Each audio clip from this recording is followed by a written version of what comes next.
Welcome to our brand new series, In Conversation With. My name is Johnny Cooper. Our weekly live conversations will allow you to get unique insights from current students and also graduates of DCU. And I hope that over the next two episodes, you'll not only find out what happens inside the classroom, but you'll also get a true sense of the opportunities outside the classroom. I do hope you enjoy. Joining me as our very first guest on the show is Olivia. Studying our education and training program, Olivia will give us a sense of not only what happens inside the classroom and what she gets up to, but also some of the opportunities outside the classroom. Enjoy today's show. I did my Leaving Cert a long time ago. So I would have come into DCU through the mature student route. So it's a bit more to it, say, than the traditional CAO entry. There isn't the big emphasis put on the points. It's more your life experience, what you've done today. And it's just kind of to make sure that this course is something that you would like or, is suited for you. So I met with two of the lecturers and we kind of just like that. They call it an interview, but it's very informal. Again, you just kind of put your stall out and explain to them why you would like a place on the degree. And then thankfully I was offered the place. So yeah, here I am 4 years later, still slugging it along. Very good. And we'll get into some of them 4 years in a minute. Could I ask you briefly, because this comes up all the time in what I see in my role in the student recruitment office in DCU. And you mentioned there emphasis on points and PLC routes, and some people have, I don't know whether it's a nervousness or sometimes an apprehension of going down the PLC route or spending a year, etc., in that particular avenue as you did. Did you spend a year? Was it a year you spent? Yeah, I did a year course, yeah. You did a year. Did you have any, I guess, of those similar feelings of will I, won't I do a PLC? Or maybe you didn't, but for those that maybe might experience when they get around to it, if they don't get the points or it doesn't go as well, I'm assuming sitting where you are was something that was very beneficial to you on your journey to give you, I guess, that stepping stone into the course and into where you are now. Yeah, I loved it as well because it kind of gave me that bit of breathing space to make sure it was something I wanted to do. And although when I went on, say, to further studies, I did kind of discover it wasn't the avenue I wanted. I did find it very beneficial in, you do get the skill set of, say, writing assignments and giving presentations. So you do kind of learn different skills that you can bring in. I would say I personally feel there is a stigma surrounding PLCs, that they're kind of frowned upon, or, they're not, you won't get where you want to be as a result of them. And me personally, I thoroughly enjoyed it, and I think that's where my kind of want for teaching in further ed obviously stemmed for. So I would say, like, definitely they are something to strongly consider.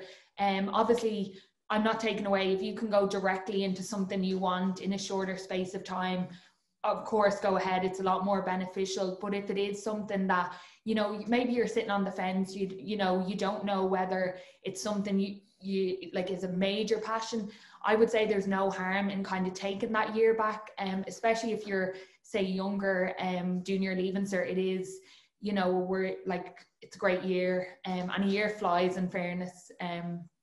So definitely. Yeah, I just wanted to touch on it briefly because I know some people, when they get around, do have an option if they don't get the points, etc. And sometimes, not all the time, obviously, but sometimes people have a nervousness or an apprehension. I just wanted to touch off it for. So let's maybe get into some of the last couple of years. You've been a fantastic student ambassador, number one outside of the classroom. I wasn't paid to say that. Don't worry, everyone watching. Yeah. But you are, and you have been, and you are at the moment. Thanks. It's been an ambassador opportunity and role, and just in general outside the classroom, in a couple of minutes, but maybe a little bit about the course first. So I guess to give people that are watching or listening in at the moment, and if you do have any questions as Olivia's talking to, please put it into the chat. But maybe give us an insight of the course, what goes on, modules, maybe how long you spend in or outside the classroom, etc., around your academics, just a sense of the course. So the education and training degree can be done in 3 or 4 year strands. So if it is something that you want to go into the further ed teaching strand, you would do the 4 years. So your third year would be a full placement. And with the placement, you can decide where you'd like to go. If you do go down the 3 year strand, you also get that kind of first-hand experience of teaching. And so in second year, in our second semester, we went out on a weekly placement. Again, it's completely up to you where you want to do it.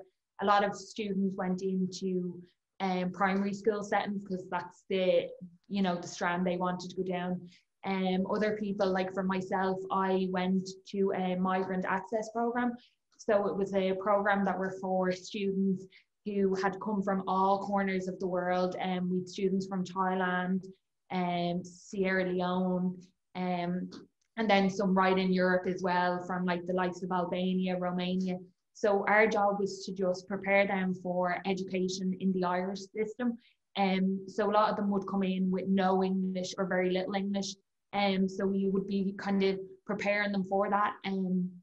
So that was really, I love that kind of side of it. And then in the classroom side of it, we do stuff like looking at curriculums and how they're developed, and kind of, you know, looking at different sides of how we would do it here in Ireland, and then how, say, in the States or across in Europe. Other ones that are kind of springing to mind are micro teaching.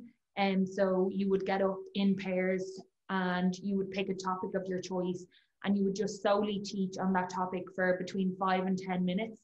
It's recorded, but again, it's all for your own benefit. It's not widely available footage.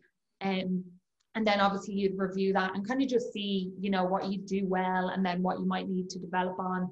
As well, we would look at the history of education in Ireland and right back to the start.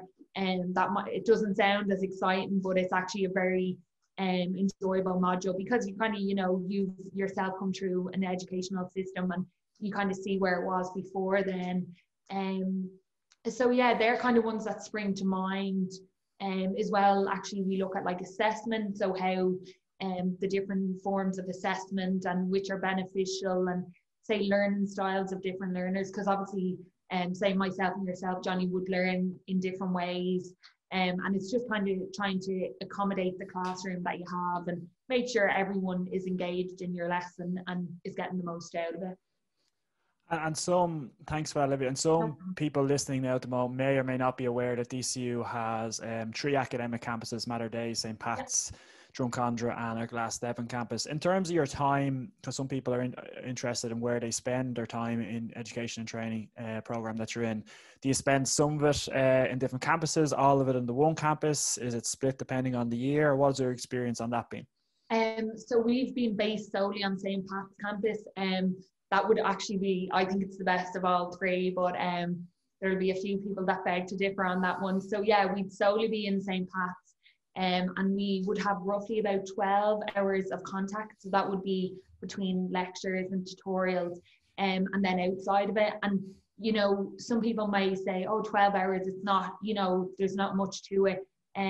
But in terms of like when you're looking at assignments and readings for the assignments, the hours, you know, that bit of spare time really helps.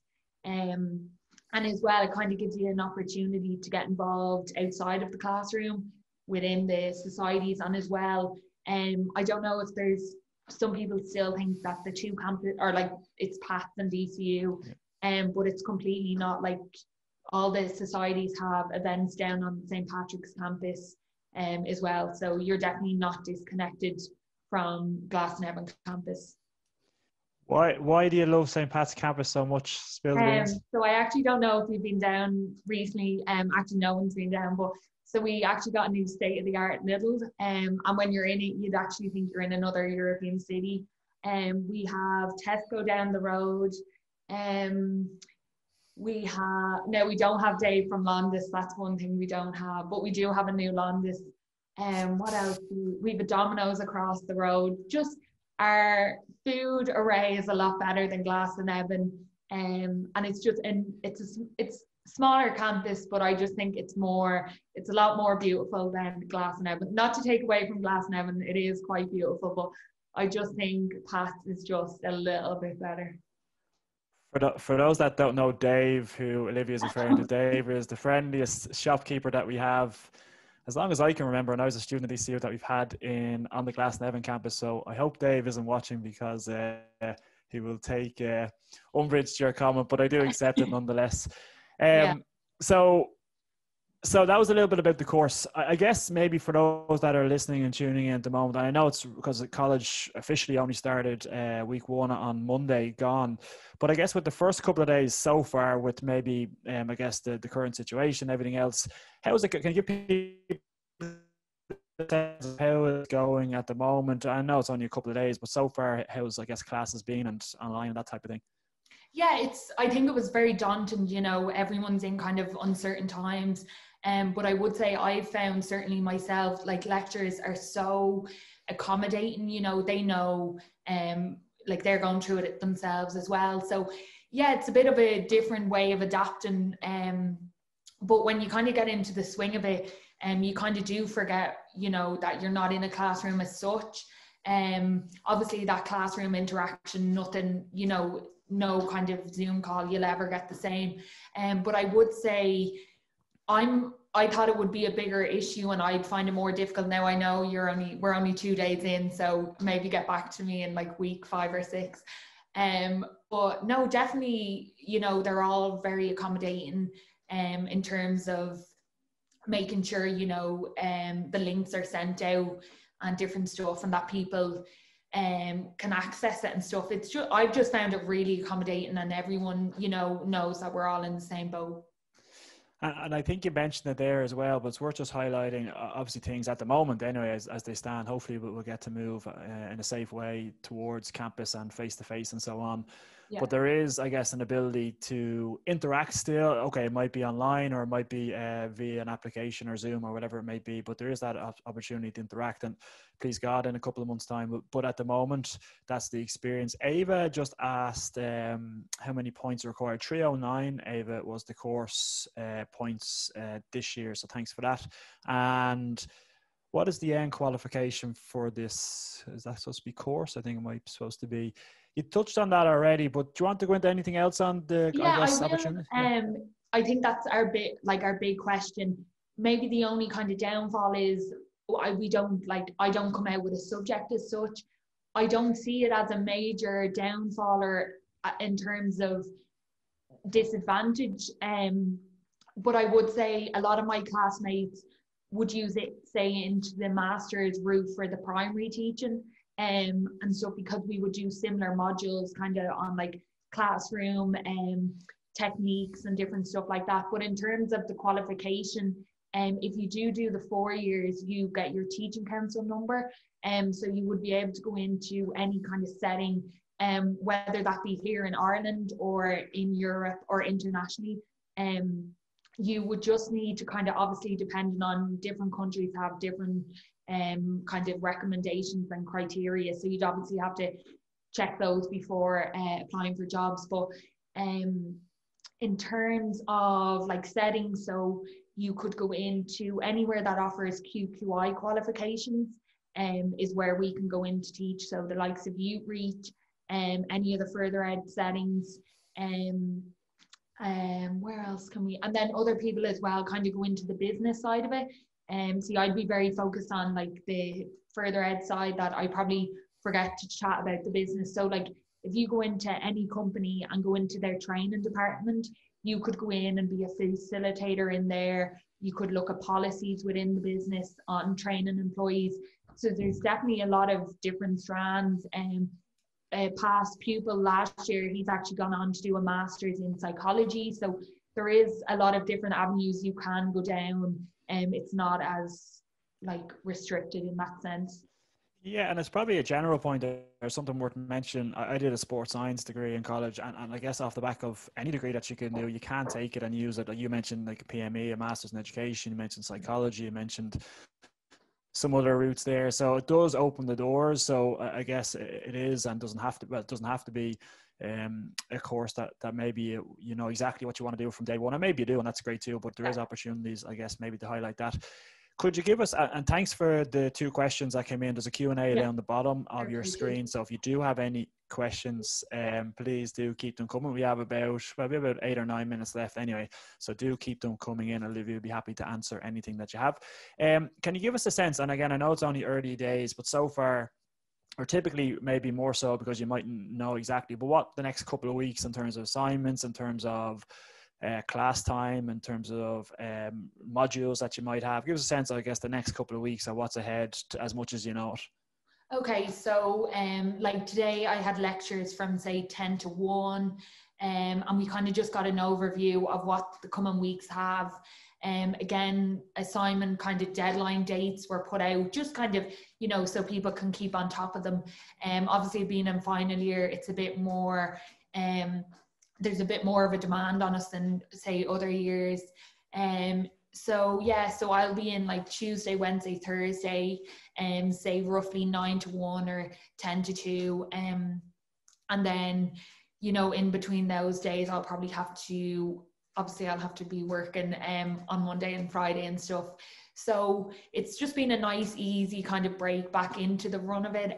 Obviously I was on placement last year, and that obviously was interrupted by COVID-19. So I feel like we've been out of the loop for so long in terms of like the academic side of it, but definitely returning this week and during the lectures, it kind of just felt like we had left off, you know.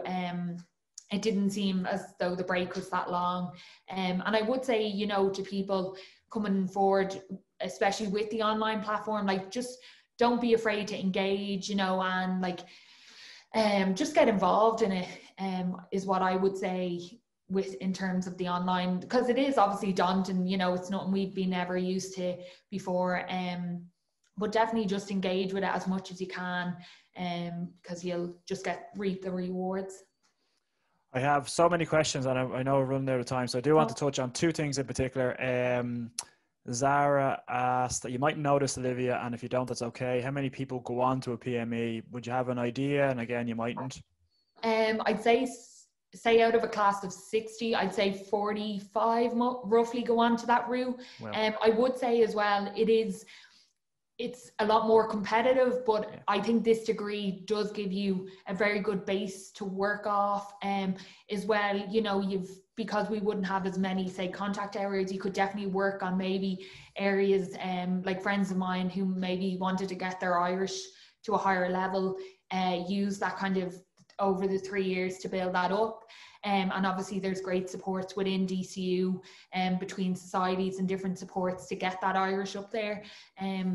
So yeah, it would be a large number would go on to do it. And I do want to touch on outside the classroom, and maybe it's a good way to kind of wrap or finalize the last couple of words and comments and things. So outside the classroom, the last couple of years, so I guess academics is really, and it's the obvious one why you go to university, to maybe progress and get, but outside the classroom is obviously very important in terms of engaging with people, meeting people, trying new things, new experiences and so on.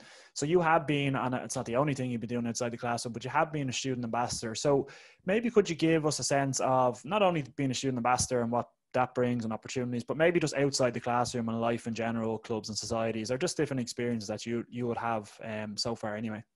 Yeah, I would have been a big fan kind of volunteering and stuff. So the partnership with Barrettstown that DCU have, that was brilliant because it gave me an opportunity to kind of to spend a couple of weekends volunteering down in Barrettstown. So that's great. Like there's a great emphasis in DCU on kind of volunteering, giving back to the community, and some great partnerships with RAGS, so the Raise and Giving Society, who do tremendous work in surrounding areas such as Ballymun and further afield. But I would say when it comes to the clubs and societies, it's so broad, like the range that's available to students. And I think if it was one thing, if I could start again in DCU, it'd be one thing I would, like I just branch out a lot more within societies and clubs, because it's just like the friendships that can be made, like the skill set. Like I know previous ambassadors that have gone on to like work for radio channels, and you know, obviously they put in the work and they're extremely talented, but just the basics these like societies give you, and as well, like just even one piece of advice I give is just pick a society that you have like you wouldn't normally go to, whether it be like scuba diving. I think the Tea Society is still going. That's one we all love to shout out. The synchronized swimming is another one. So yeah, just use them, like, because they're just so invaluable. When you leave DCU, it'll be some of your best memories will be from clubs and socks. We have about 3 or 4 minutes. If you have a question, just get it in. A half an hour is probably way too short, so you will catch us thereafter anyway on studenthelp@dcu.ie at any point over the next couple of weeks, months, or as you need us. So don't worry, we're not on way too far when we finish this conversation. I do want to get to the quick fire round as well, so I want to make sure I leave a minute or two for that, because I have 3 questions that I've been preparing all week, Johnny. I have a buzzer ready. You mentioned some of the facilities. You mentioned the food around the Drumcondra campus, St. Patrick's Drumcondra campus, and things like that. Yeah. Give us a sense of some of the other things, and again, not in great detail, a sense of some of the other, I guess, facilities, resources, library, and so on that are around that you've used and found beneficial for yourself. Yeah, so the gym on the Pat's campus, it obviously is a lot smaller, but I find it's not as busy. Obviously, the Glasnevin one has the swimming pool, so members of the public tend to use that a lot more. In terms of anything that's obviously on Glasnevin campus, we have on Pat's, and I think it's just better on Pat's. So the likes of, I'm just trying to think, I like the Student Advice Centre. It's just such a resource, whether it be looking at funds that are available, especially if anyone needs accommodation, or it's just a lovely place to go if you've any queries or any worries, because it can be very daunting starting out in a new place, maybe a new town or a new city too. So yeah, it's just Student Advice Centre, the SU, there are just so many great resources. I'm trying to think, we have as well a microwave in the Irish room. So this is a room dedicated just to speak in Irish. I've never actually stepped foot in it because I just wouldn't want to offend. But we have a microwave in there. It's the only one available on any of the Glasnevin campuses. So, you can just go in and just get your lunch. You just love it. Yeah, it's great. Yeah. And chat. We are running towards the end of time, because I know Gary is standing by as well. We're going to bring him in to talk about PE and maths in a couple of minutes time. But we do have, and we will finish with the very exciting, the quickfire question round. So I have 6 questions in front of me. I'll give you ladies first, because Gary doesn't get the choice. You can pick any 3. So any 3 between 1 and 6, and I'll fire them across. Okay, I'll just go 2, 4, 6. Nice and 2, 4, 6. Yeah, as quick as you can. 2, 4, 6. As quick as you can. DCU has how many academic campuses? 5. True or false? 5. True or false? Innovation campus is one. 5 academic campuses. Sorry. Yeah, 3. Sorry, you didn't mention first answer was only. Sorry about that. True or false? There is a running track on the sports campus. False. True. Don't know. And 6, the name of the university, the university president. Derek Yo, one and only Derek Yo. Yes. Yeah. Derek Yo. I won't dock any marks for his correct title of Professor Derek Yo, but anyway.